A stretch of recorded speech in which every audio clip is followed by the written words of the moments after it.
జై శ్రీరామ్ జై శ్రీరామ్ జై శ్రీరామ్ శ్రీరామ జయ రామ జయ జయ రామ.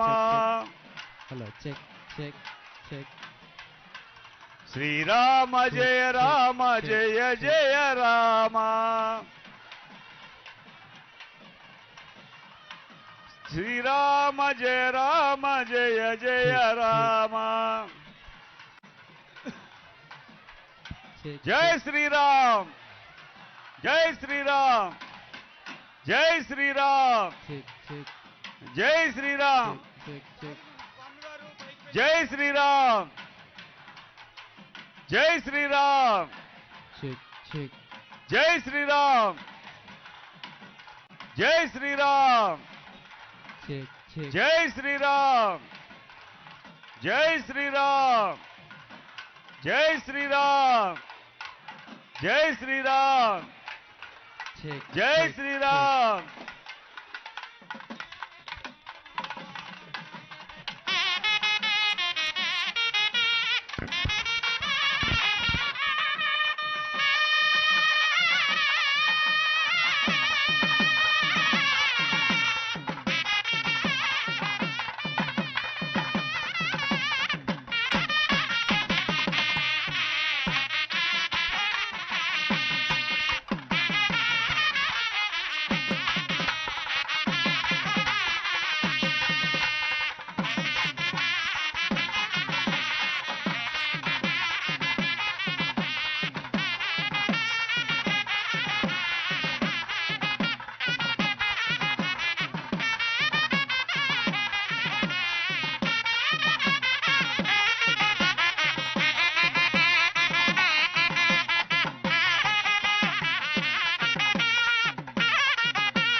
जय श्री राम जय श्री राम.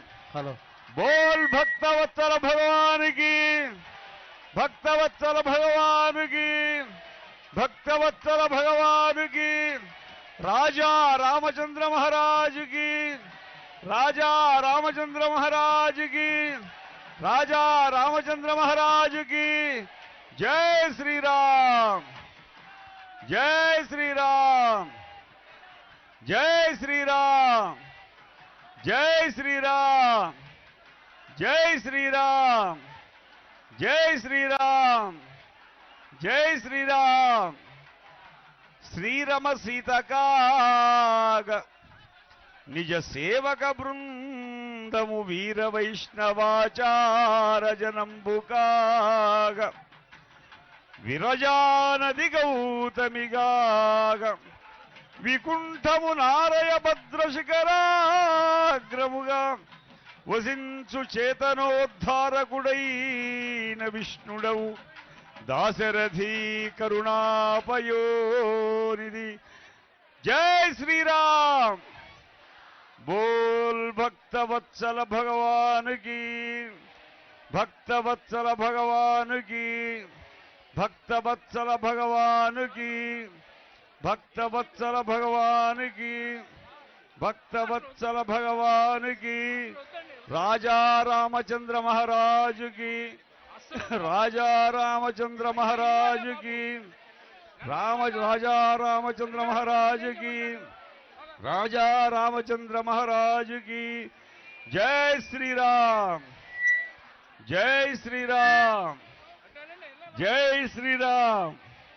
బాబు మైక్ సౌండ్ పెట్టాయా? జై శ్రీరామ్, జై శ్రీరామ్, జై శ్రీరామ్, జై శ్రీరామ్, జై శ్రీరామ్.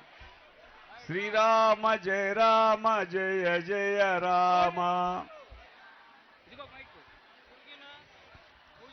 శ్రీరామ జయ రామ జయ జయ రామ. శ్రీరామ జయ రామ జయ జయ రామ. శ్రీరామ జయ రామ జయ జయ రామ. అందరూ గట్టిగా చెప్పండి నామాన్ని. సెల్ ఫోన్లో ఫోటోలు తీసుకోవడం కాదు, నామం చెప్పండి. జై శ్రీరామ్, జై శ్రీరామ్, జై శ్రీరామ్, జై శ్రీరామ్.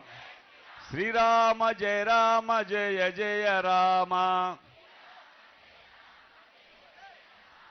శ్రీరామ జయ రామ జయ జయ రామ. భయవేల రామకు భద్రాద్రి రామ.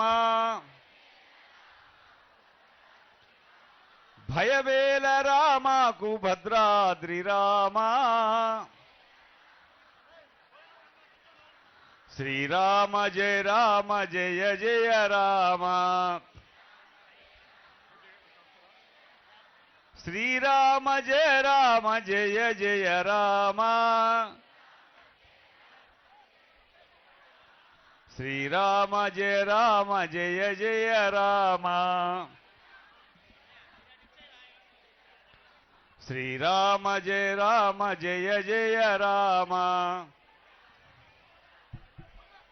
జై శ్రీరామ్, జై శ్రీరామ్, జై శ్రీరామ్. బోల్ భక్తవత్సల భగవానుకి, భక్తవత్సల భగవానుకి, రాజా రామచంద్ర మహారాజుకి, రాజిత సీతామాయికి, పవన సుత వీర ధీర హనుమానుకి. జై శ్రీరామ్.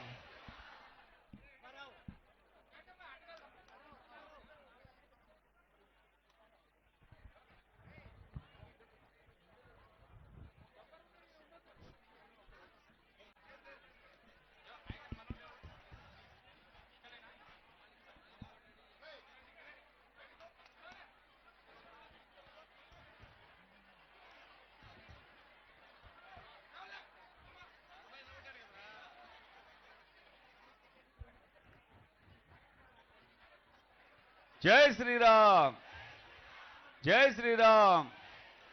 భండన భీముడార్తజన బాంధవుండుజ్వల బాణతూణ కోదండ కళా ప్రచండ భుజతాండవ కీర్తికి రామమూర్తికి రెండవ సాటి దైవమిక లేడు లేడు లేడటంచు ఘడగట్టి భేరికా డాండడ డాండ నినతంబుల జాండము నిండ మత్త వేదండమునెక్కి చాటెద దాశరథీ కరుణాపయోనిధి. జై శ్రీరామ్, జై శ్రీరామ్, జై శ్రీరామ్, జై శ్రీరామ్, జై శ్రీరామ్, జై శ్రీరామ్.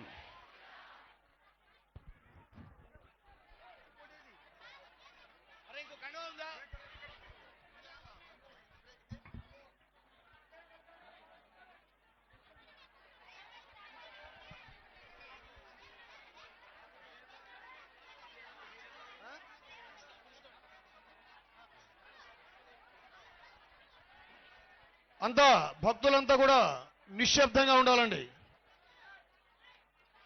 ఎదుర్కోలు మహోత్సవం ప్రారంభమవుతుంది. మీరంతా నిశ్శబ్దంగా ఉంటే అందరికీ అర్థమవుతుంది. జరిగే కార్యక్రమాన్ని చూడాలి తప్ప మీలో మీరు మాటలాడకుండా కదా వచ్చింది ఇక్కడికి. ఇంత కష్టపడి వచ్చిందంతా కూడా దేనికోసం?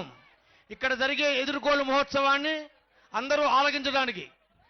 మరి అలాంటిది మీరంతా కూడా మీలో మీరే మాట్లాడుకుంటే ఎలాంటి ఉపయోగం ఉండదు. కాబట్టి దయించి మనసులో శ్రీరామ శ్రీరామ అని మనసులో అనుకుంటూ ఇక్కడ జరిగే కార్యక్రమాన్ని అంతా కూడా శ్రద్ధగా ఆలకించవలసిందిగా కోరుతున్నాం.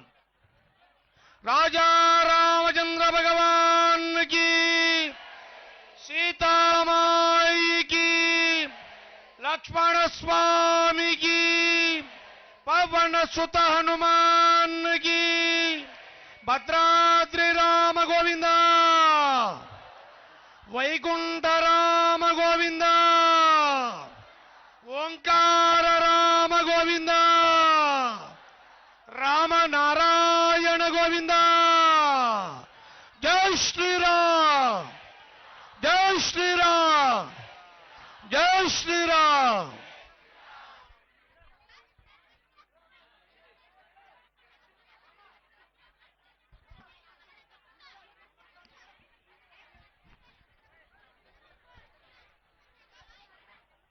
శ్రీదేవీం ధరణీసుతాం నిజపరీవారంజనం వైష్ణవం భద్రాద్రిం పరమం పదంచ విరజాం గోదావరీ నిమ్నగాం కుర్వన్నశ్చేతనతారణాయ వసుధా లోకేవతీర్ణో భవాన్ శ్రీమన్ దాశరథే దయాజలనిధే భద్రాద్రి భాగ్యావధే. భద్రాచలంలో జరిగేటువంటి ఈ ఎదుర్కోలు మహోత్సవానికి విచ్చేసినటువంటి మీ అందరికీ శుభాహ్వానం పలుకుతున్నాం. మరి కొద్దిసేపట్లో ఇక్కడ ఎదుర్కోలు మహోత్సవం ప్రారంభమవుతుంది. ఈ ఎదుర్కోలు మహోత్సవంలో అమ్మవారి తరఫున దేవస్థానం స్థానాచార్య స్వామి అయినటువంటి కేజీ స్థలశాయి స్వామి వారు అమ్మవారి తరఫున అమ్మవారి వైభవాన్ని మనకి అందజేస్తారు. అదేవిధంగా స్వామివారి వైపు వశిష్ఠ స్థానంలో ఈ స్వామి వైభవాన్ని మనకు అందజేయడానికి అంతర్వేది కృష్ణమాచార్య స్వామి వారు మనకి స్వామివారి వైభవాన్ని అందజేస్తారు. అంతా శ్రద్ధగా ఆలకించండి. ముందుగా స్థానాచార్య స్వామి వారిని సత్కరించవలసిందిగా కోరుతున్నాం. జై శ్రీరామ్.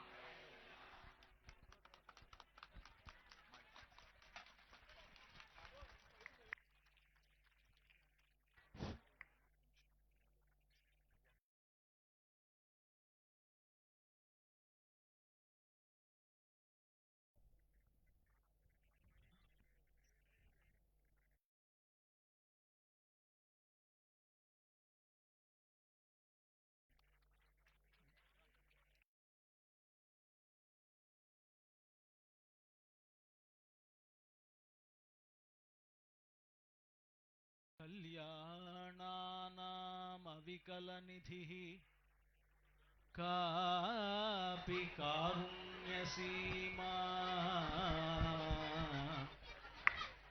నిత్యామోదా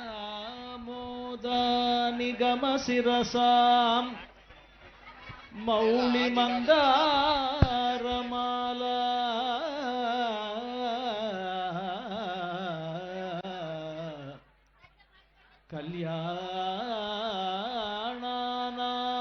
కళ్యాణానామవికలనిధిః కాపి కారుణ్యసీమా నిత్యామోదా నిగమవచసాం మౌళిమందారమాలా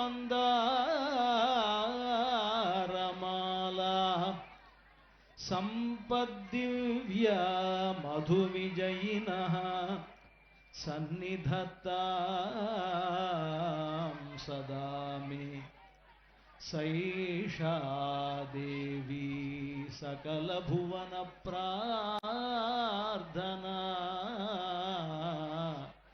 కామధేనుః సైషా దేవీ సకలభువన ప్రార్థనా కామధేనుః.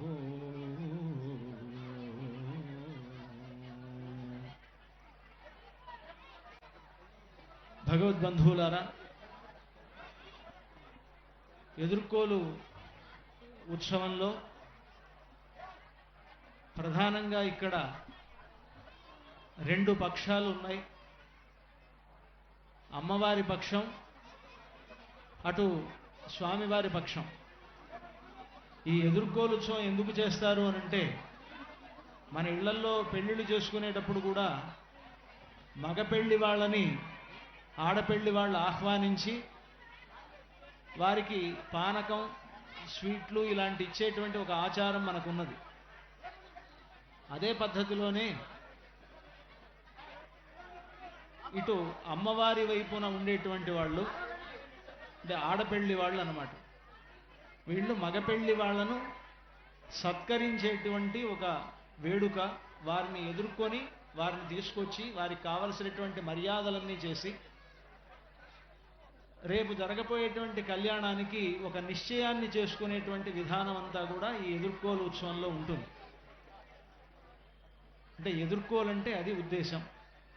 ఇక్కడ అమ్మవారి వైపు ఉండేటువంటి ఈ వైపు వాళ్ళు అమ్మవారి గొప్పతనాన్ని చెప్తారు ఈ సందర్భంగా.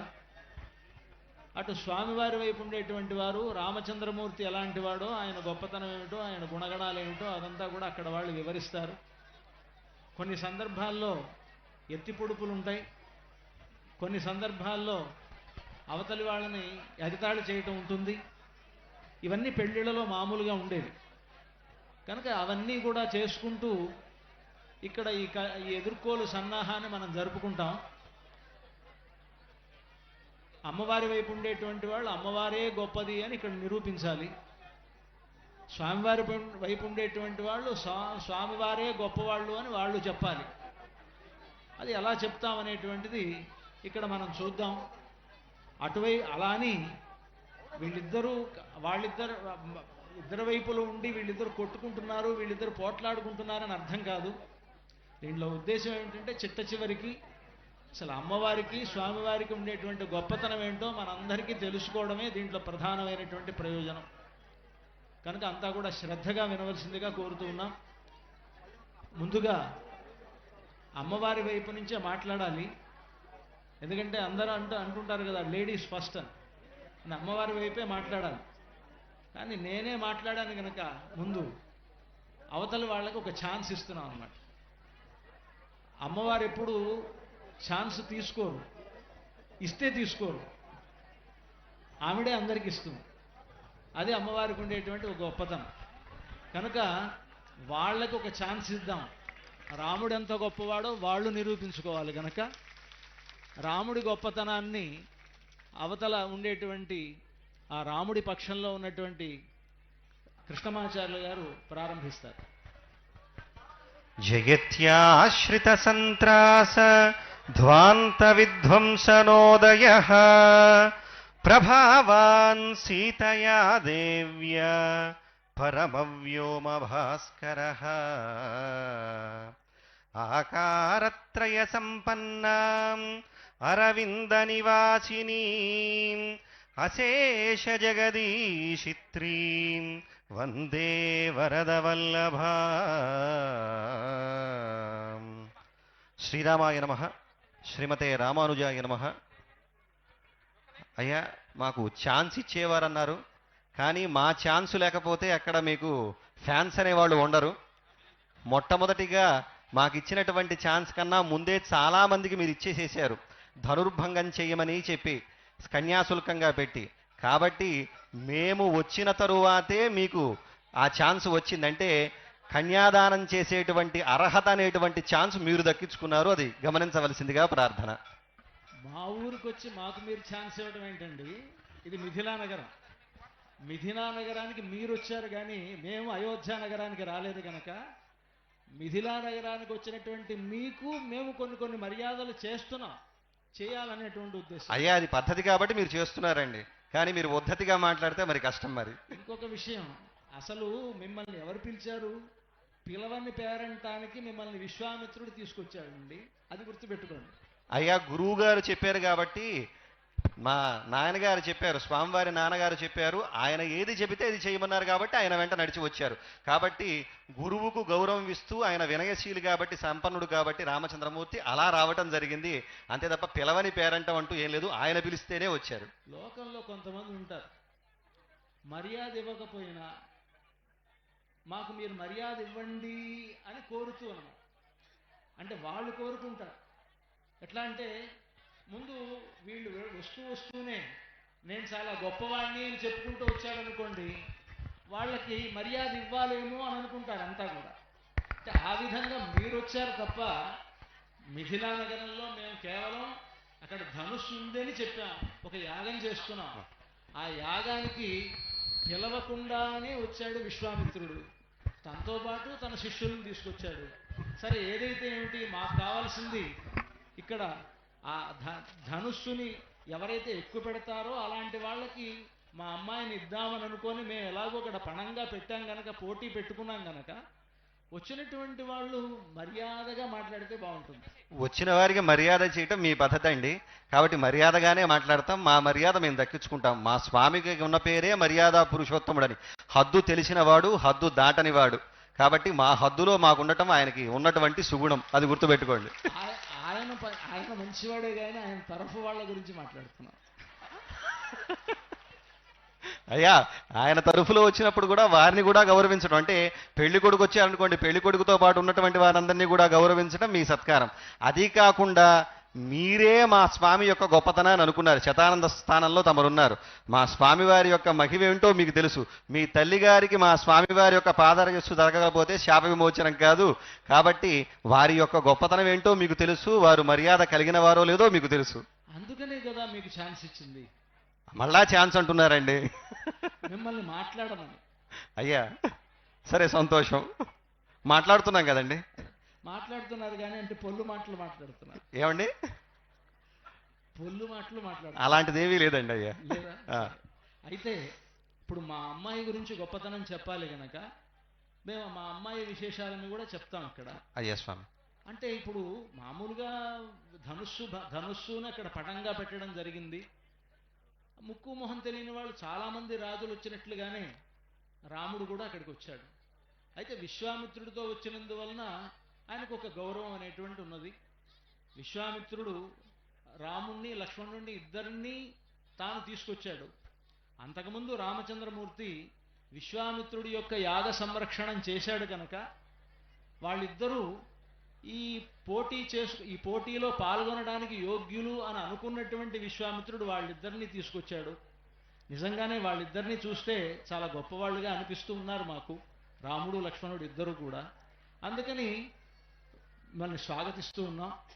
ఆ స్వాగతించినప్పుడు కేవలం ఇదొక్కటే కాదు గనక కొన్ని గుణాలు కూడా ఆయనలో మంచి గుణాలు ఉండాలి, మాకు తెలియాలి. అవి ఆయన గొప్పతనం ఏదో తెలియాలి. మా గొప్పతనాన్ని మేము చెప్పుకుంటూనే మాకంటే ముందు ఆ రాముడి గొప్పతనం ఏదో చెప్పమని మిమ్మల్ని కోరుతున్నాం.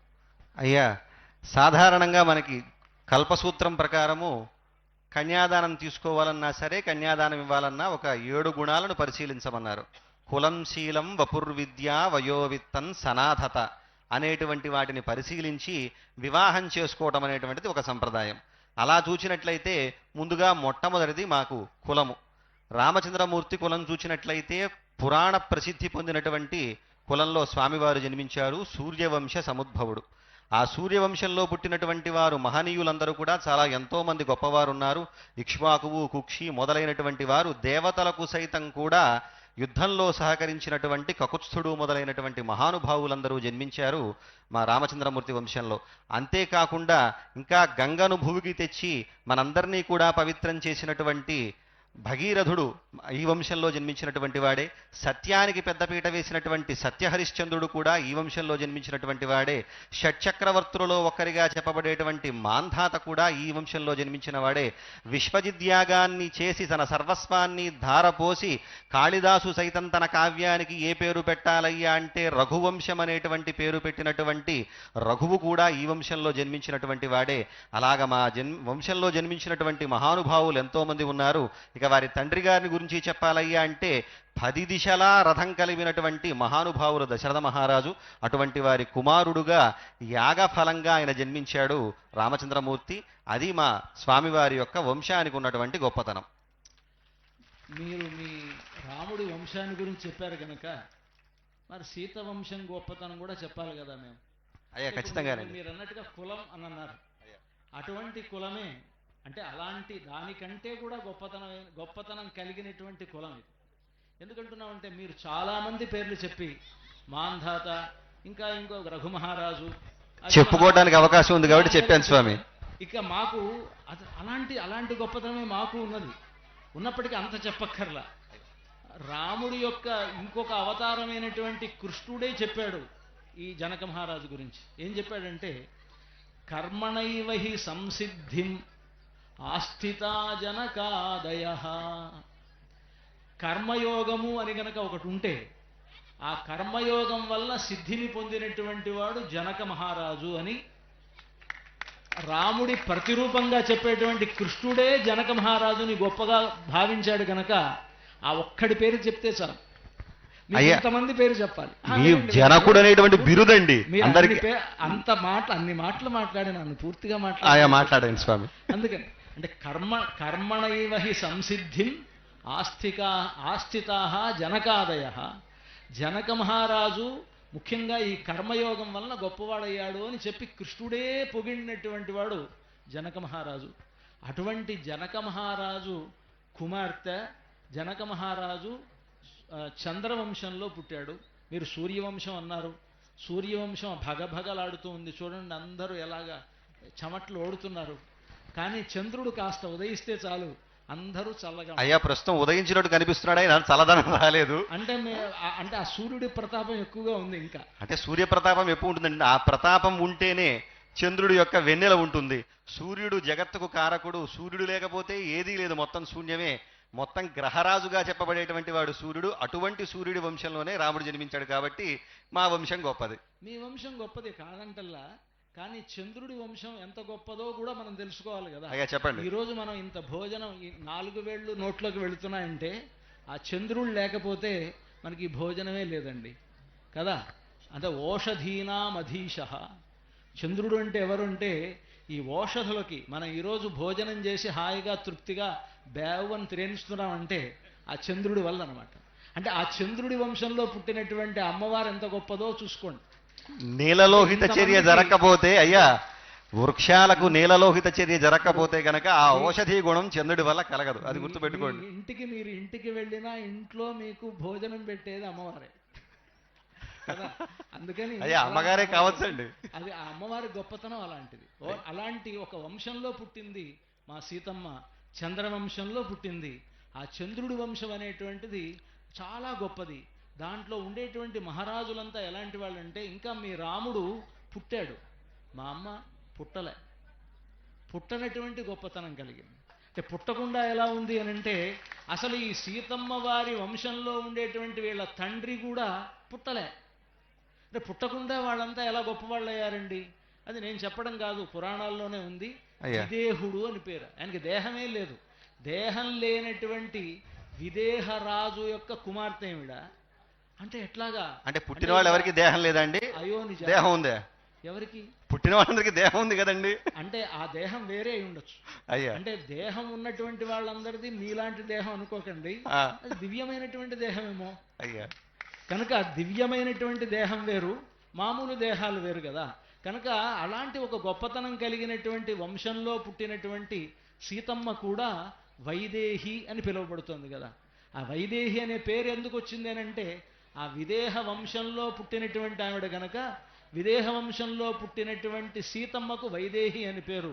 పైగా ఆవిడ, మీరిందాక రాముడు పుట్టాడన్నారు, దశరథ మహారాజుకు పుట్టాడు అన్నారు. సీతమ్మ వారు పుట్టలేదు, అందుకని ఆవిడకి అయోనిజ అని పేరు. అయోనిజ అయినటువంటి సీతమ్మ ఎంత గొప్పది అని అంటే అయోనిజ ఎలా ఉంటుంది? పుట్టకుండా ఎలా ఉంది అంటే భూమి నుంచి అలా ఆవిర్భవించింది అని అర్థం. కనుక ఆవిడ యొక్క దివ్యత్వం అనేటువంటిది పరిపూర్ణంగా ఆవిడ అవతారం నుంచి ఉన్నది కనుక ఎలా చూసినప్పటికీ సీతమ్మ సీతమ్మే. అయ్యా, అయోనిజత్వం అంటే గొప్పదంటున్నారు, అంతే కదండి? అంతే కదా. పాపం అని తప్పించుకుని అవన్నీ గర్భవాసాది దుఃఖం అన్నట్లుగా వాటన్నిటినీ తప్పించుకుని వచ్చింది. కానీ మా రాముడు అలా కాడు. చెప్పినట్లుగా మానవుడిగా జన్మిస్తాడన్నాడు కాబట్టి తతశ్చ ద్వాదశే మాసే అని చెప్పినట్లుగా 12 నెలల పాటు గర్భవాసాన్ని అనుభవించి సామాన్య మానవుడు ఎలాగైతే జన్మించాడో అలాగే జన్మించాడు. మానవులకు ఆదర్శపాత్రుడుగా నిలవాలనుకున్నాడు కాబట్టి వాళ్ళందరినీ కూడా గొప్పనైనటువంటి ధర్మ మార్గంలో నడిపించాలనుకున్నాడు కాబట్టి అదే విధానంతో ఆయన పుట్టడం జరిగింది. అంతేకాకుండా ఇప్పుడు అయోనిజత్వం మీరు గొప్పగా చెబుతున్నారు స్వామి, అది ఎప్పుడో త్రేతాయుగంలోని మాట. కలియుగం చూసినట్లయితే పాపం వైద్యుల చలవ అని చెప్పి చాలా మంది 90% అందరూ కూడా అయోనిజులుగానే పుడుతున్నారు. ఎట్లా ఆపరేషన్ చేసి తీస్తున్నారు కదా స్వామి. అంటే ఆపరేషన్ చేసి తీసినా దాంట్లో అయోనిజత్వం అనరు స్వామి. అయ్యా అయోనిజత్వం యోనిజత్వమే అంటారు. ఎట్లాగొచ్చినా కనుక అలా కాదు, అలా మనం అలా పొరపాటు పడటానికి అవకాశం లేదు. అలాంటివి ఏమీ లేకుండా భూమి నుంచి ఆవిర్భవించినటువంటి ఒక గొప్పతనం కలిగినటువంటిది సీతమ్మ. అది అంటే రాముడికి లేని ఒక గొప్పతనం సీతమ్మకు ఉంది.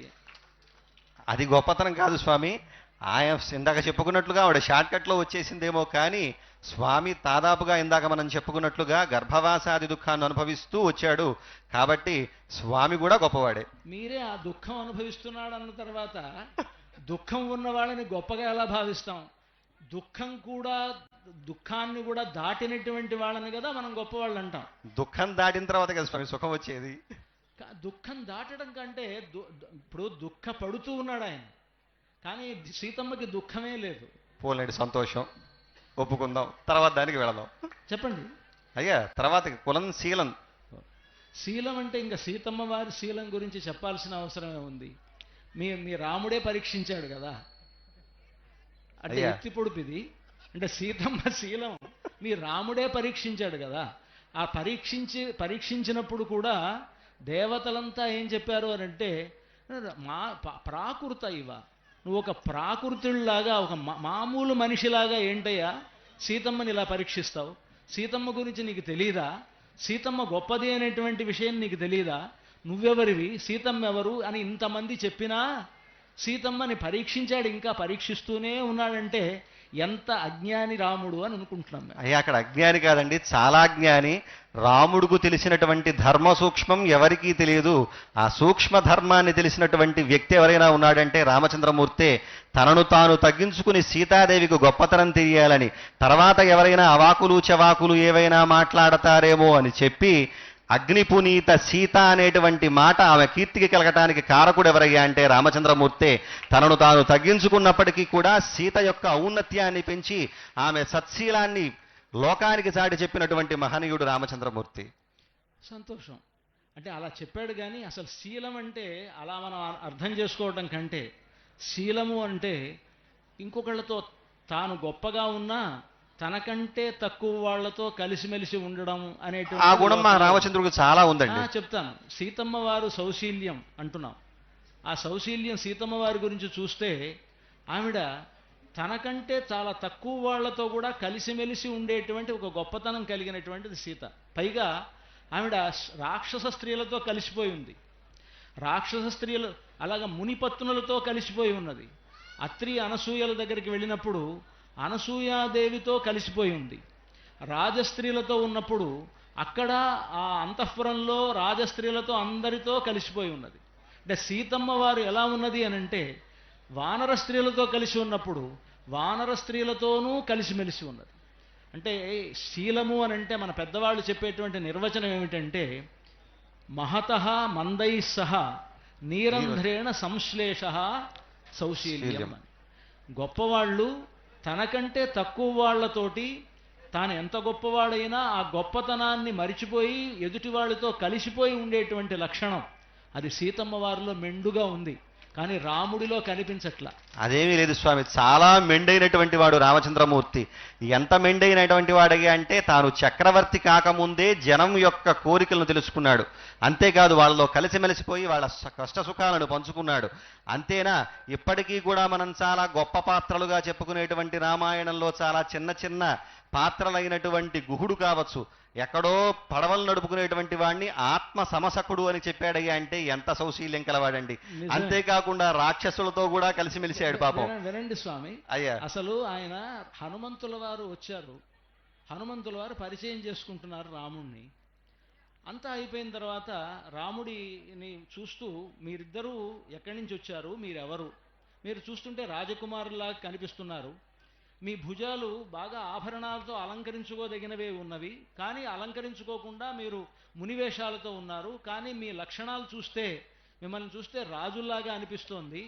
మేము ఇంత ఇంత మాట్లాడుతున్నా మీరు మాట్లాడరేమి అని అంటుంటే, హనుమంతుడంతటి వాడు మాట్లాడితే నేరుగా హనుమంతుడితో మాట్లాడకుండా పక్కనే లక్ష్మణస్వామితో మాట్లాడుతూ, లక్ష్మణ చూసావా ఈయన మాట్లాడుతున్నాడు, ఈయన గురించి నువ్వు మాట్లాడు. ఏమిటంటే, నా ఋగ్వేద వినీతస్య నా యజుర్వేదధారిణ నా సామవేద విదుష శక్యమేవం ప్రభాషితం. ఓ హనుమంతుడు బాగా మాట్లాడుతున్నాడు, కానీ నేను ఆయనతో నేరుగా మాట్లాడను, నువ్వు మాట్లాడు అంటే ఏంటి? రాజరికం అనమాట. అంటే అక్కడ ఆయన దగ్గర సౌశీల్యం ఏముందండి?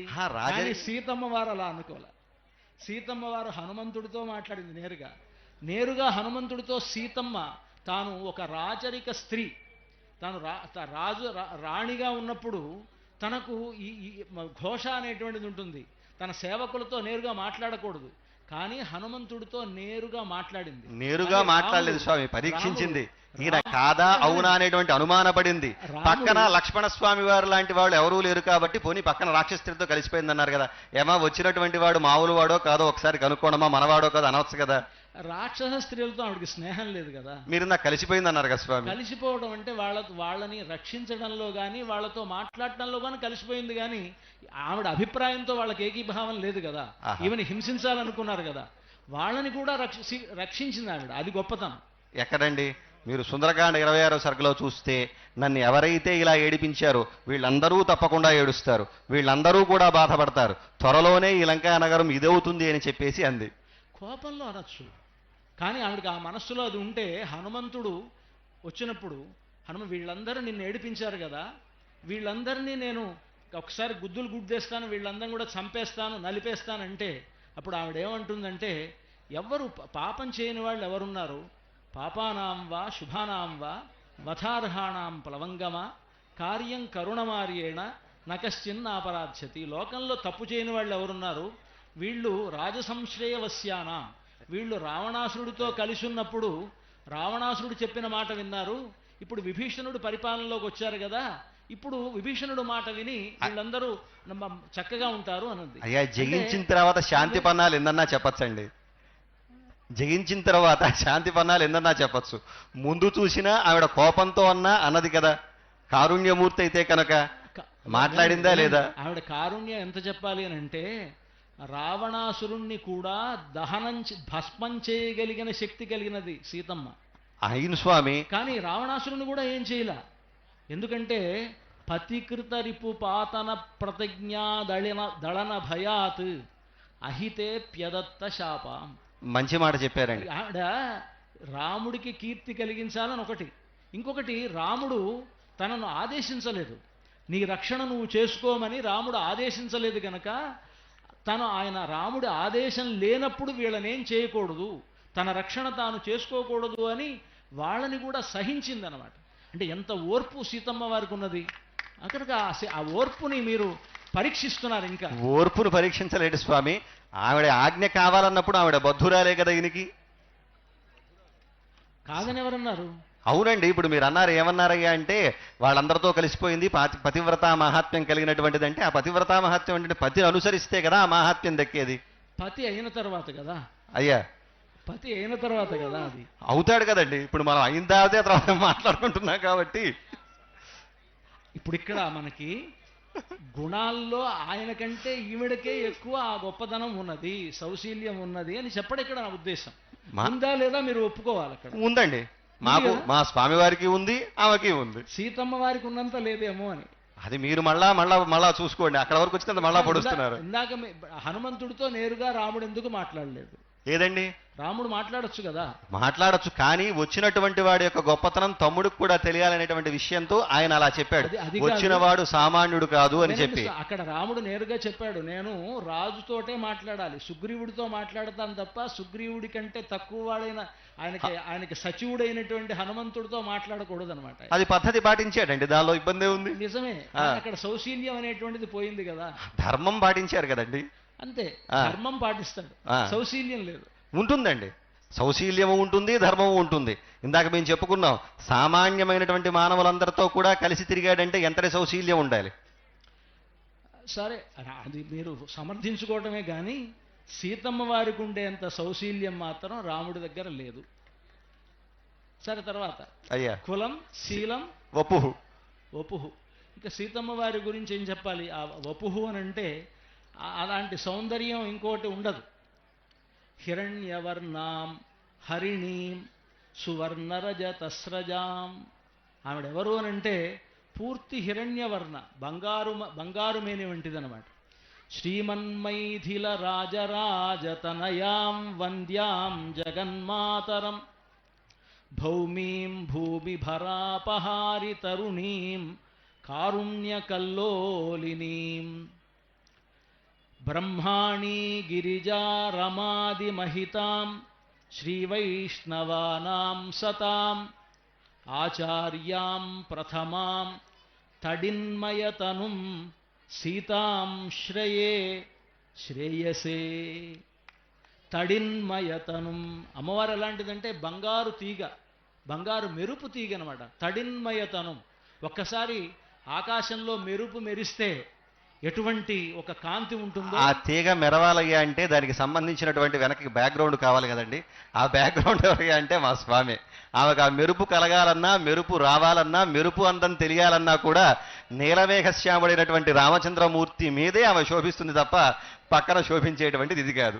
ఆకాశం అనేటువంటిది ఆయన ఇప్పుడు మేఘం ఉంటే మేఘం కదా, మేఘంలో మెరుపు మెరుస్తుందా, మెరుపు వల్ల మేఘం వస్తుందా, ఏమిటి ఇదంతా నాకు అర్థం కావాలి. ఇప్పుడు మేఘం నీటి యొక్క సమూహంతో ఏర్పడేటువంటిది ఇది, మేఘాల తాకిడి వల్ల ఏర్పడేటువంటిది మెరుపు. ఓకే, ఇప్పుడు ఆయన లేకపోతే ఇప్పుడు మెరుపు మెరవదని అంటే ఏమీ లేదండి. ఇప్పుడు బంగారం యొక్క గొప్పతనం తెలుసుకోవాలంటే ఏం చేస్తారండి, గీటురాయి మీద గీస్తారు. అలా గీటురాయి మీద గీసిన దానిటువంటి ఇది బంగారమా కాదా అని చెప్పేది. మీరు మెరుపు తీగ అన్నారు. ఆ తీగని పరీక్షించాలంటే ఏం కావాలి, గీటురాయి కావాలి. అదిగోండి ఆ గీటురాయి ఎవరయ్యా అంటే మా స్వామి. సరే, ఆ మాత్రం చెప్తే సరిపోదండి అయ్యా. అందం అనేటువంటిది కావాలి. ఇప్పుడు మనం ఇక్కడ చూస్తోంది ఏంటంటే గీటురాయి గీస్తామా, లేకపోతే పెళ్ళి అయిపోయిన తర్వాత ఇప్పుడు పరీక్ష జరుగుతుంది కాబట్టి ఆ రాయో ఈ రాయో చెప్పుకుంటున్నామండి. సౌందర్యం ఇప్పుడు మనకు కావాలి. వపుహు అని మీరు అన్నారు. ఆ వపుహు అనేటువంటి దాంట్లో సౌందర్యం అనేటువంటిది సీతమ్మ వారిలో ఎక్కువ. బంగారము వంటి కాంతి కలిగినటువంటిది. ఇటువంటి సౌందర్యం ఆయనలో ఉందా లేదా? ఇంతకంటే గొప్ప సౌందర్యమా? అంటే ఆయన వల్ల ఈవిడ మెరుస్తుంది ఇవి కాదు కదా ఇక్కడ కావాల్సింది. ఆయన సౌందర్యవంతుడేనండి. పాపం తెలిసినటువంటి ఆవిడే. ఇందాక మీరు ఆంజనేయ స్వామిని ఉదాహరణ చెప్పారు. వచ్చిన తరువాత మా స్వామి యొక్క గుణగణాలు చెప్పవలసిందయ్యా, అందం గురించి చెప్పవలసిందయ్యా అంటే 32 సాముద్రిక లక్షణాలు చెబుతారండి.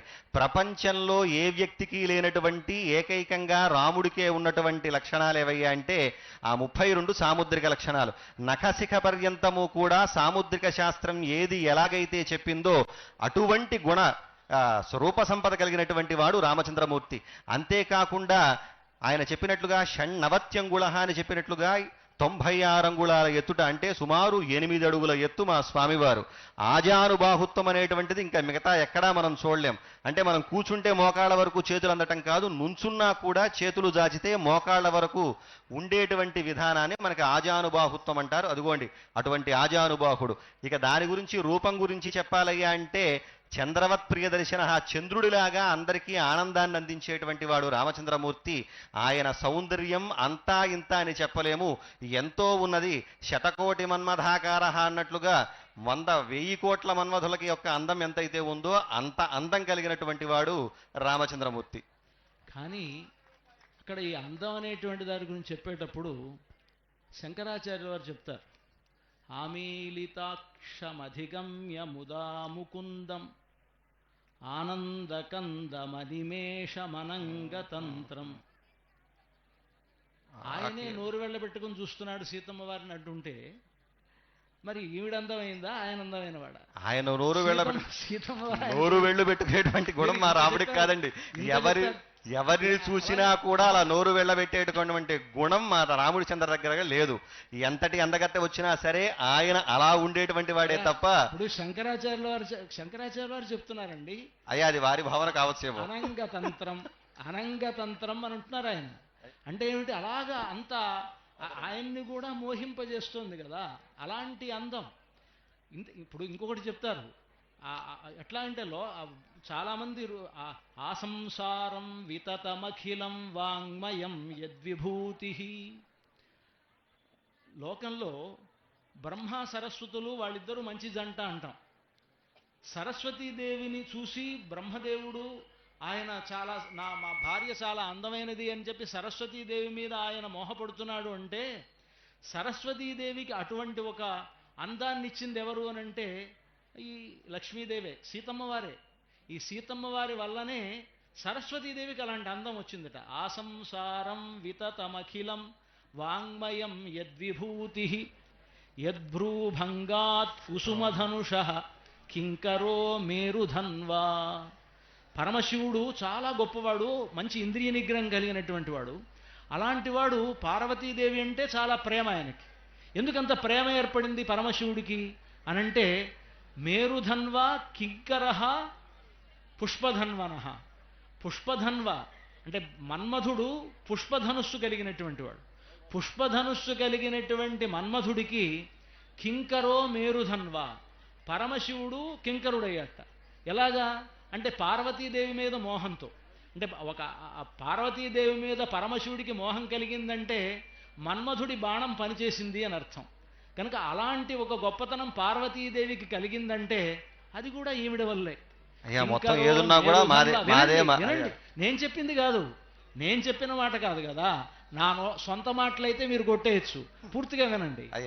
ఆసంసారం వితతమఖిలం వాంగ్మయం యద్విభూతి యద్భ్రూభంగాత్ కుసుమధనుష కింకరో మేరుధన్వా.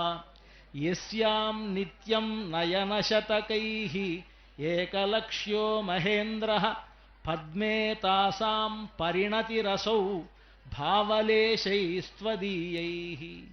ఆ అమ్మవారు అలా కడగంటి చూపుతో ఎవరినైతే చూస్తుందో ఆ చూసేటువంటి వాళ్లలో లక్ష్మీకళ ఉట్టిపడుతుంటుంది. ఎవరిలో లక్ష్మీకళ ఉట్టిపడుతుందో వాళ్ళని చూస్తే మోహం మనకు కలుగుతుంది. అంటే ఆవిడ ఎంత అందమైనది, ఆవిడ చూపులకే అంత శక్తి ఉంటే, ఆవిడ చూపుల వల్లనే సరస్వతీదేవికి బ్రహ్మదేవుణ్ణి వశం చేసుకున్నంత గొప్పతనం వచ్చింది. ఈవిడ చూపు వల్లనే పార్వతీదేవికి పరమశివుణ్ణి వశం చేసుకునే శక్తి వచ్చింది. ఈవిడ చూపు వల్లనే శచీదేవికి ఇంద్రుణ్ణి వశం చేసుకునేటువంటి శక్తి వచ్చింది. ఇంకా అమ్మా నీ గొప్పతనం, నీ కంటి చూపులకే ఇంత గొప్పతనం ఉంటే ఆవిడకి ఎంత గొప్పతనం ఉంటుంది.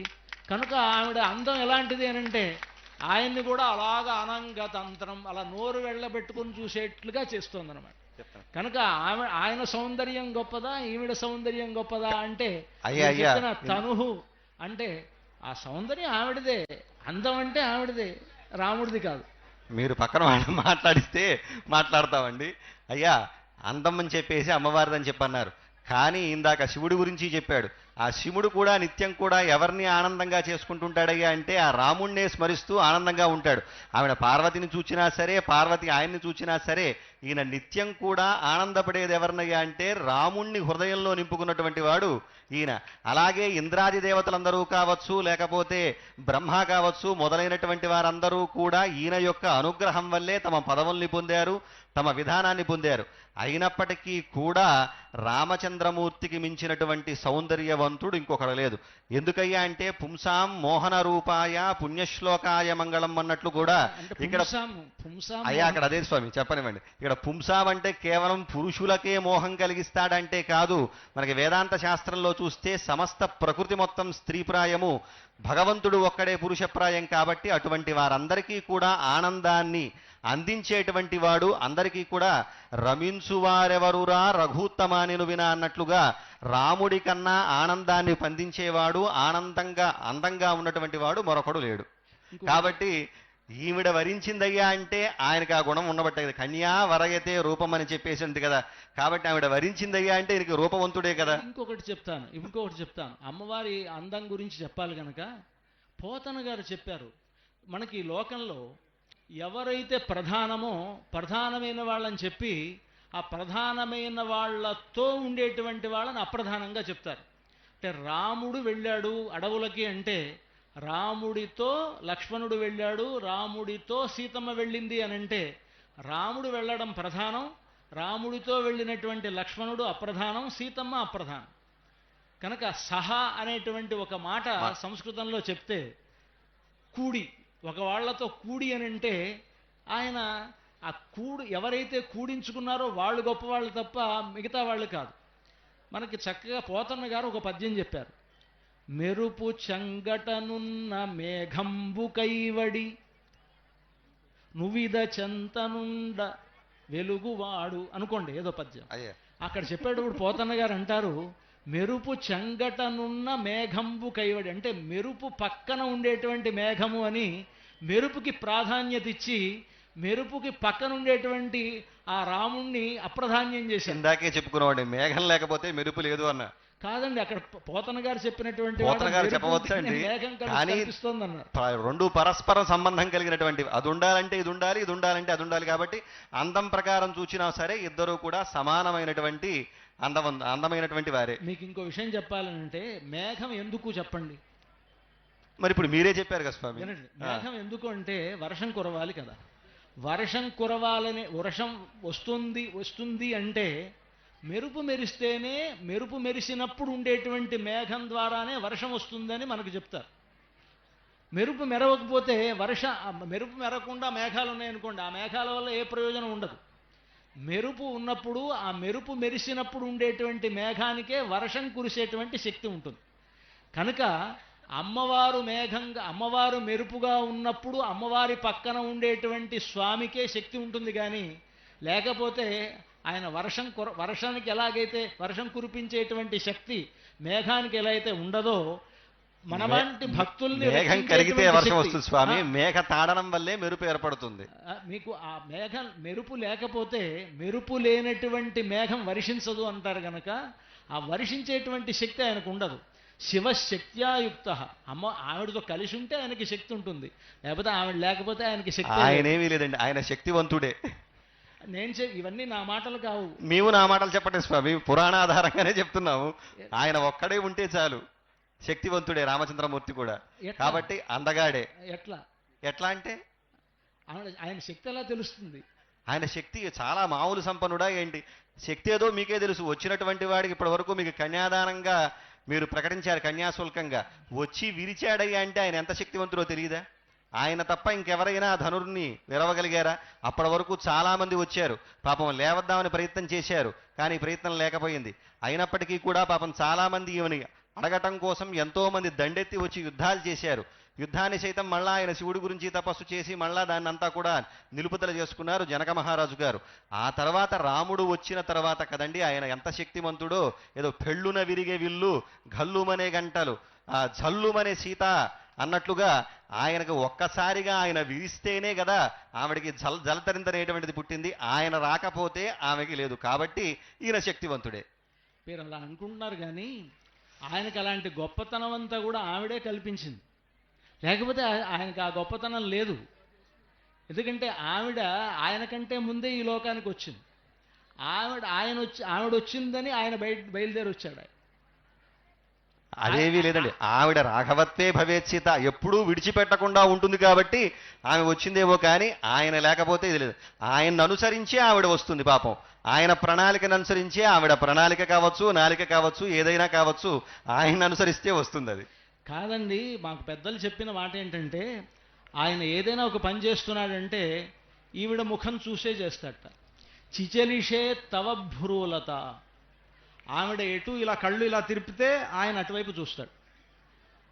ఆవిడకి సంతోషంగా ఉందంటే ఆ పని చేస్తాడు, లేకపోతే చేయడు అని. ఎందుకంటే చెప్తున్నారు, అశేష జగతాం సృష్టి సర్గోపసర్గస్థితి స్వర్గం దుర్గతి మాపవర్గిక పదం సర్వంచ కుర్వన్ హరి యస్యా వీక్ష్య తదింగిత పరాధీనో విధత్తేఖిలం. ఆ అమ్మవారి ముఖం చూసి ఆయన చేసిన పని బాగుంది అని ఆవిడ కనుక మెచ్చుకుంటే ఆ పని కొనసాగిస్తాడు, లేకపోతే ఆ పని వదిలిపెట్టేస్తాడు. కనుక ఆవిడది డిమాండా ఆయనది డిమాండా చూడండి.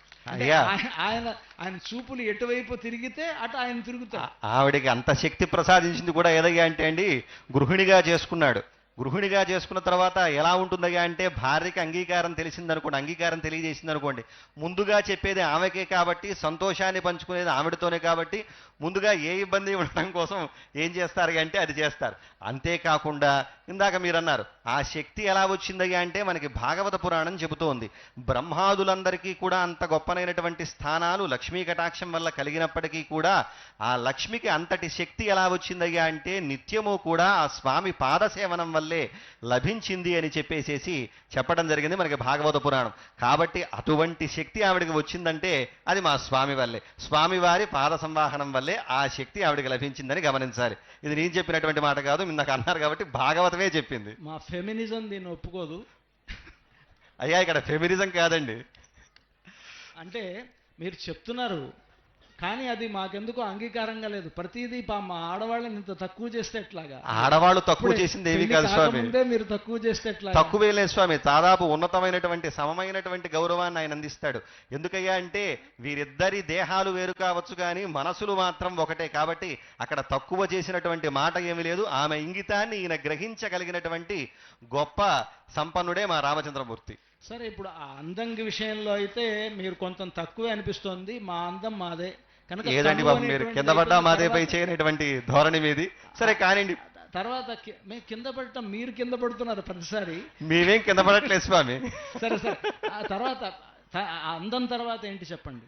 కులంశీలం వపుర్ విద్య, విద్య అండి. ఇంకా విద్య అంటే ఆవిడే స్వరూపం. విద్య అంటే ఆవిడికి వేదవతి అని పేరు. ప్రతిరోజు ఇక్కడ భద్రాచలంలో ఆవిడికి హారతిస్తూ మహాదేవ్యై చ విద్మహే వేదవత్యై చ ధీమహి అని మేము అంటాం. అంటే వేదవతి అని పేరు. లోకంలో అన్ని చదువులలో కూడా గొప్ప చదువు ఏమిటంటే వేదమే అని అంటాం. అందరూ అన్నీ కూడా మనం చెప్పేటప్పుడు అన్ని వేదాల నుంచే పుడుతోంది, వేదాల నుంచే పుడుతోంది అని మనం అంతా చెప్తున్నాం కదా.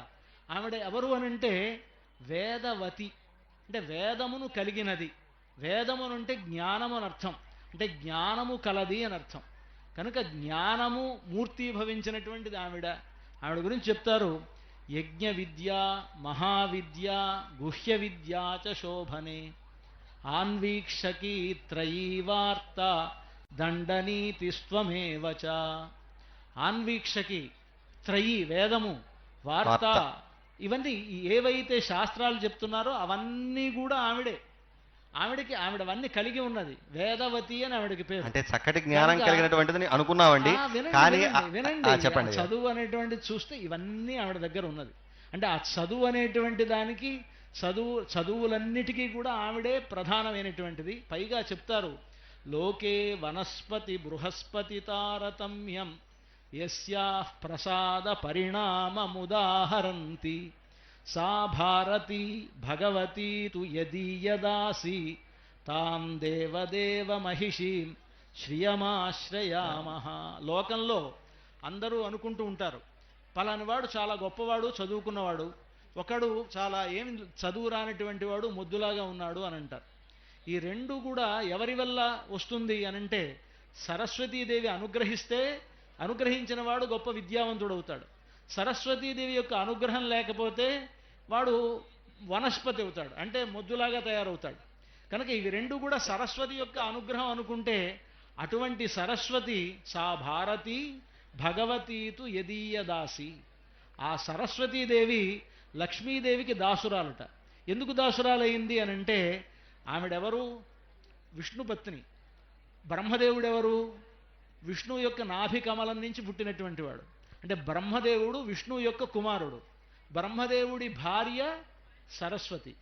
అప్పుడు సరస్వతి లక్ష్మీదేవికి ఏమవుతుందంటే కోడలవుతుంది గనక కోడలు ఆవిడికి దాసే కదా, ఆవిడికి దాస్యం చేస్తుంది, పెద్దవాళ్ళకి సేవ చేయాలి.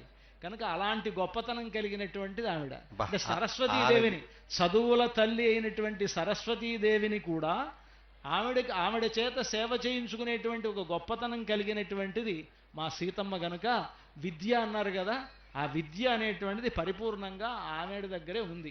అయ్యా వేదాశాస్త్రాన్ని విజ్ఞానం ఏతత్సర్వం జనార్దనాథ్ అన్నట్లుగా మొత్తం వేదాది శాస్త్రాలు మొత్తం వచ్చాయి అంటే అది ఆయన యొక్క అనుగ్రహమే. మొత్తం ఇప్పుడు ఇందాక మీరు అన్నారు అన్వీక్షకి త్రివార్త అని మొదలైనటువంటి శాస్త్రాలు కావచ్చు, వేదం కావచ్చు, అది మొత్తం కూడా మావాడి సొత్తు. అంతేకాకుండా వేదాధ్యయన పరుల్లో ఎవరు గొప్ప అయ్యా అంటే మనకి బృహస్పతి, ఆ తరువాత శివుడు, వీళ్ళందరికన్నా కూడా అనంత వేదాధ్యాయిని, అనంత శాఖలతో ఉన్నటువంటి వేదాన్ని అధ్యయనం చేసినటువంటి ఏకైక వ్యక్తి ఎవరయ్యా అంటే రామచంద్రమూర్తి, విష్ణుమూర్తి. అలాగే ఇందాక మనం చూసినట్లయితే మీరు ఇందాక ప్రారంభంలో ఉన్నారు, మేము నిత్యం కూడా ఆరాధన చేస్తూ అని చెప్పి, కళ్యాణంలో చేస్తూ కూడా అనంత వేదాధ్యాయినే అచ్యుత పరబ్రహ్మణే అంటూ కూడా నిత్య కళ్యాణంలో కూడా మా స్వామి యొక్క విజ్ఞానవంతాన్ని మొత్తం చెబుతూ మొత్తం విద్య మొత్తం కూడా తెలిసినవాడు, వేదాన్నంతా కూడా ఎరిగినటువంటి వాడని చెప్పి చెప్పడం జరిగింది. అంతేకాకుండా ఆయన్ని తెలుసుకోవాలయ్యా అంటే అది సామాన్యమైనటువంటి వేదాంతులకు సైతం కూడా కష్టమైనటువంటి విషయం. అటువంటి గొప్పమైనటువంటి గహరమైనటువంటి జ్ఞానం కలవాడు. అంతేకాకుండా హయగ్రీవ రూపాన్ని ధరించి విద్యా హయగ్రీవుడుగా వెలుగొందుతూ జగత్తంతటికీ కూడా జ్ఞానాన్ని ప్రసాదించినటువంటి వ్యక్తి ఎవరయ్యా అంటే రామచంద్రమూర్తి. విద్య అయిన తర్వాత విద్య అంటే విద్యలో సమానం ఈ ఒకటే కాదండి, కేవలం దాంట్లోనేనా అంటే ఇందాక రామాయణంలో చూసుకున్నప్పటికీ కూడా ఆయన యొక్క విద్యావంతత్వం మనం చూసినట్లయితే గనక చాలా గొప్పనైనటువంటి విశేషాలు చెబుతారు.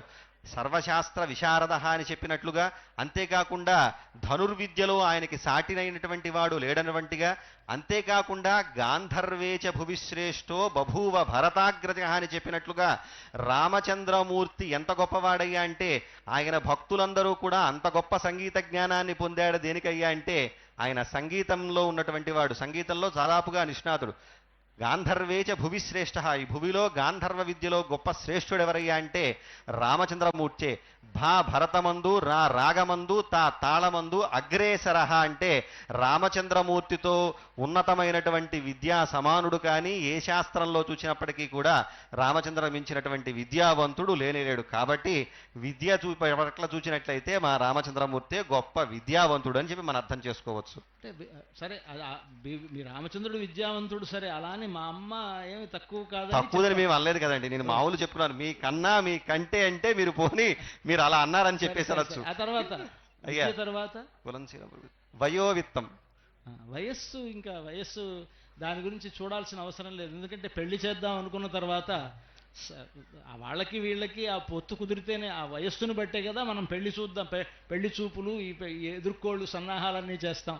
ఆ వయస్సు గురించి మనం ఆలోచించక్కర్లా. అయ్యా అష్టవర్ష భవేత్ కన్యా అన్నట్లుగా ఆవిడ కన్యాదానాన్ని ఇవ్వటానికి యోగ్యతగా ఉందని చెప్పేసి మేము భావిస్తూ ఉన్నాం. మావాడు కూడా 12 సంవత్సరాల వయసు కలవాడే. శాస్త్ర ప్రకారం చెప్పినట్లు, సరే ప్రస్తుతం మనం శాస్త్రం మాటలు పెడితే మనకి ఇబ్బందిగా ఉంటుంది కాబట్టి భర్త వయస్సులో భార్యకి సగం ఉండాలి అని మనకి శాస్త్రం. కాబట్టి ఆ విధంగా శాస్త్ర సమ్మతమైనటువంటి విధానంలోనే వయస్సు కూడా రామచంద్రమూర్తి కలిగి ఉన్నాడని చెప్పేసి మనం చెప్పవచ్చు. విత్తం అయ్యా, ఆ విత్తం అనేటువంటిది మీ రాముడి దగ్గర ఏమీ లేదనిపిస్తోంది. విత్తం అంటే డబ్బు, ఆ డబ్బు ఈవిడి దగ్గరే ఉంది. ఈవిడుంటేనే ఆయనకి డబ్బులు. అయ్యా ధనం కన్నా కూడా గుణం ముఖ్యమని చెప్పేసి అంటారు. మనకి ఏంటయ్యా అంటే ధనం అంటే గొప్పది కాదు, కేవలం గుణవంతుణ్ణి మాత్రమే లోకం గొప్పగా కీర్తించడం జరుగుతుంది. కాబట్టి అటువంటి గుణ సంపద కలిగినటువంటి వాడు రామచంద్రమూర్తి. చెప్తున్నాను వినండి. సశ్లాఘ్య సగుణీ ధన్య సకులీన సబుద్ధిమాన్ యంత్వం దేవి నిరీక్షసే. ఓ తల్లి, నువ్వు ఎవరినైతే చూస్తావో వాడు సశ్లాఘ్య, వాడు అందరి చేత కీర్తింపబడతాడు. సగుణి, వాడికే గుణం ఉన్నట్టు. మీరు గుణం అన్నారు కదా, డబ్బు లేకపోయినా గుణం ఉందన్నారు. ఆ గుణం కూడా ఆయనకు వచ్చిందంటే ఈవిడ చూపు వల్లే ఆయనకు గుణాలు వచ్చి ఉంటాయి. లేకపోతే ఆయనకి నిర్గుణుడు అవుతాడు ఆయన. ఎందుకంటే వేదాలు కూడా చెప్తున్నాయి ఆయన నిర్గుణుడు అంటున్నాయి. ఆయన నిర్గుణుడైతే అలాంటి నిర్గుణుడు సగుణుడు అవుతున్నాడంటే ఈవిడ చూపులు పడి ఉంటాయి. కనుక నిర్గుణుడికి కూడా గుణి అయ్యాడు అంటే సశ్లాఘ్య సగుణి ధన్య. ధన్య అంటే డబ్బున్నవాడు అవుతున్నాడు.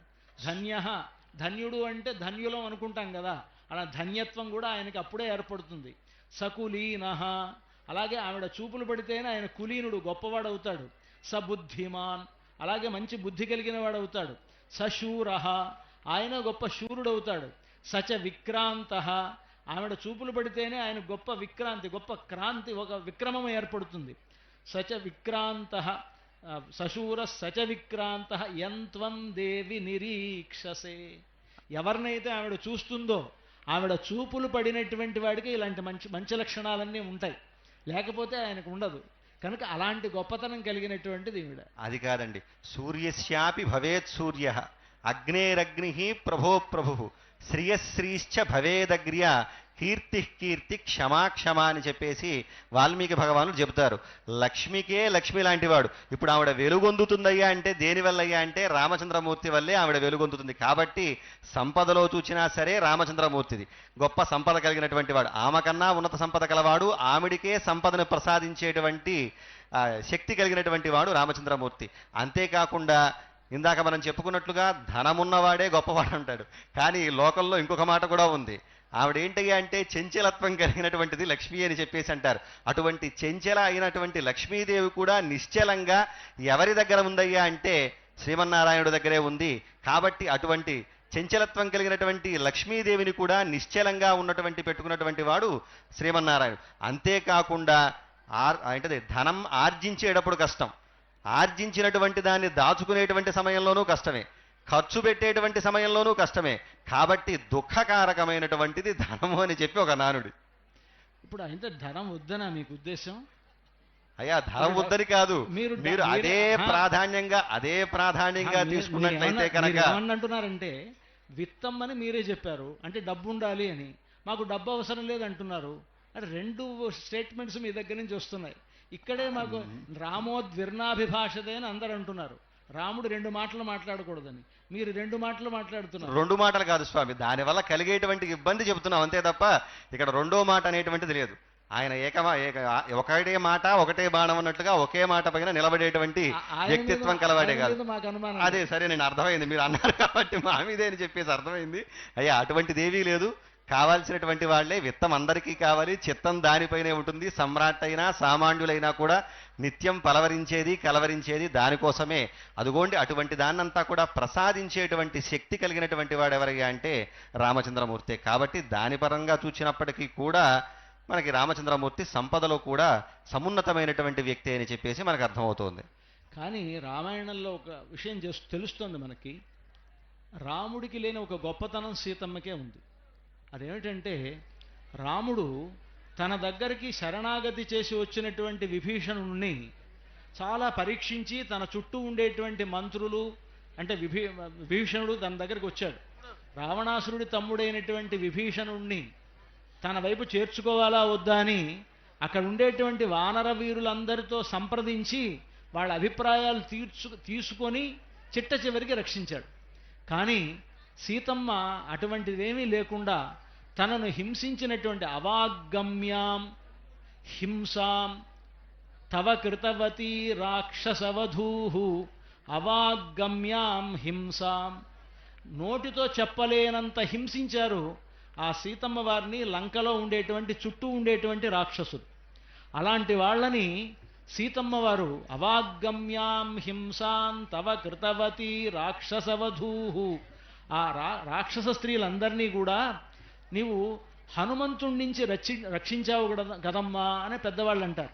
అంటే హనుమంతుడు వాళ్ళందరినీ హింసించబోతే వాళ్ళందరినీ రక్షించమని హనుమంతుడితో చెప్పి ఆపినటువంటి ఒక గొప్పతనం సీతమ్మకు ఉంది. వినండి, అంటే అంత ఓర్పు సీతమ్మకు ఉంది, అంత దయ సీతమ్మకు ఉన్నది. దయ ఓర్పు అనేటువంటిది రాముడికి అసలు లేనే లేదు.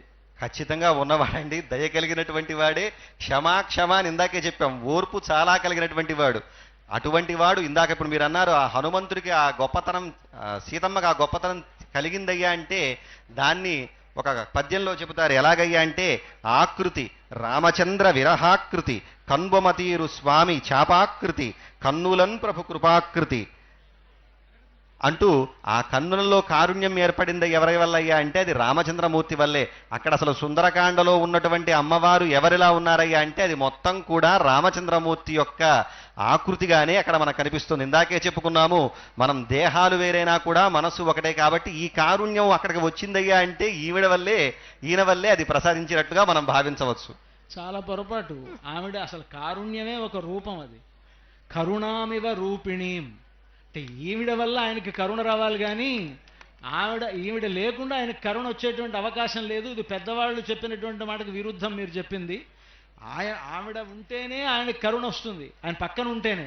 లేకపోతే రావణాసురుడి మీద బాణాలు వేసినట్టుగా అందరి మీద బాణాలు వేసి చంపేస్తారు. అంటే లోకకంటకుడైనటువంటి ఆయన చంపడం కూడా ఇదేనండి. పాపం ఆమెను అంత హింసించాడనే కదండి పాపం అంత కష్టపడి వచ్చి వారధిని నిర్మించి ఆయన్ని సంహరించింది లోకకంటకుడైనటువంటి వాడిని. కాబట్టి కావచ్చు కానీ కరుణ అనేటువంటిది ఆవిడదే. కరుణామివ రూపిణి, ఒక రూపం, ఒక ఆయన కరుణా సముద్రుడండి. సముద్రం ఎండిపోవచ్చు ఒక్కొక్కప్పుడు, కానీ ఈ ఎండమండి సముద్రం అసలు ఇది ఎండే సముద్రం కాదు.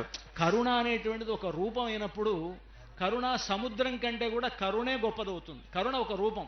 రాముణ్ణి మీరు ఎలాగైతే ధర్మ రూపం మూర్తీభవించినటువంటి ధర్మం అన్నారో, మూర్తీభవించినటువంటి కరుణ సీతమ్మ. అయ్యా కనుక కరుణ విషయంలో మీరు డామినేట్ చేయలేరు, అది సీతమ్మే గొప్పది. కాదు స్వామి. సరే మీరు అన్నారు స్వామి కూడా కారుణ్యం కలిగినటువంటి వాడే. శరణ్ణవాడు శత్రువైనా సరే కూడా అనాలి. అదే కూడా అంటే గొప్పది. కూడుకుంటే ద్వంద్వం అయితే కదండి, కూడుకుంటే కదండి ఏదైనా కూడా అంటే తప్ప ఆవిడ లేకపోతే ఆయన కరుణ అయితే లేదు. అది కాదు స్వామి. ఇంతవరకు ఒప్పుకుందాం. మిగతా వాటి సంగతి ఎలా ఉన్నా కరుణ విషయంలో మాత్రం సీతమ్మ వారిదే డామినేషన్. పోనీ తల్లికి ఆ కారుణ్యం ఉంటుంది కాబట్టి మాకు కూడా కావాల్సింది అదే కరుణ చూపించవలసిందే. రామదాస్ గారు కూడా రాముడి గురించి ఎదురు చూసి అదిగో వచ్చెదరని ఇదిగో వచ్చెదరని ఎదురు చూచుచునుంటిని ఓ జనని అని ఆయన ఇదిగో వస్తారు అదిగో వస్తారు అని ఎదురు చూస్తూ ఉన్నాను, అయినప్పటికీ నన్ను ఇంతవరకు కరుణించలేదు అని అంటారనమాట. నిజముగా మీ పాద భజన చేసితివని నిర్దయనున్న